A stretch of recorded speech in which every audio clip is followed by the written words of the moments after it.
Bonsoir Nicolas Caro. Bonsoir Pierre. Alors hier on s'est baladé avec Sylvain Tesson sur les petits chemins de France. Aujourd'hui c'est une balade d'un tout autre genre que vous nous proposez. Oui, on sillonne les routes aussi dans ce livre, mais c'est le seul point commun. Déjà, on est aux États-Unis et surtout c'est un thriller. Jenny, chez Sonatine, signé Fabrice Collin, l'histoire du journaliste Bradley Hayden, un trentenaire qui vit à San Francisco. Il est marié à April, une jeune femme assez mystérieuse, assez mal aimable aussi. Il y en a. Alors que lui, Bradley, est plutôt un chic type.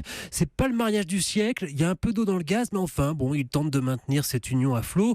Pour rallumer la flamme, justement, il décide de partir avec April à Las Vegas. Bradley, lui, il aurait préféré une ville plus tranquille, mais elle a envie de Vegas, alors va pour Vegas. Ouais, pas loin. Ils prennent une chambre d'hôtel, ils passent la soirée au milieu des machines à sous, mais April est désagréable, de mauvaise humeur, ils s'engueulent. Bref. Franchement, on se dit que c'est leur dernière soirée de couple. Et on ne croyait pas si bien dire. Ça veut dire quoi, ils divorcent?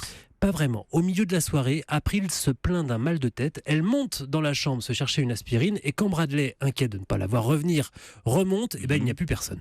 Ni elle, ni son sac. Elle a disparu. Il se dit qu'elle a pris une chambre d'hôtel de son côté pour passer la nuit seule. Mais le lendemain, pas de nouvelles. Il prévient la police, mais bon, on le regarde avec un petit sourire.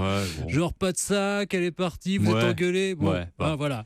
Pas de crime, pas d'enquête, de toute façon. Alors, April, Bradley, mais qui est donc du coup la Jenny? Est-ce que c'est la femme toute nue qu'on voit sur... C'est la dame un peu forte, effectivement, qui est sur la couverture. Je suis pas sûr que vous ayez envie de la connaître. Oula. Elle arrive un an plus tard.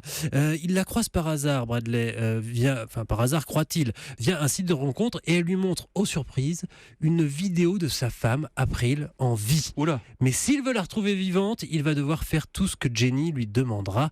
La suite, c'est dans ce livre. Mais je vous préviens, si vous lisez la première page, vous ne lâcherez plus le livre. Et c'est ce qu'on appelle en anglais un page turner pour les soirées de novembre au coin du feu. Merci Nicolas. Merci Pierre.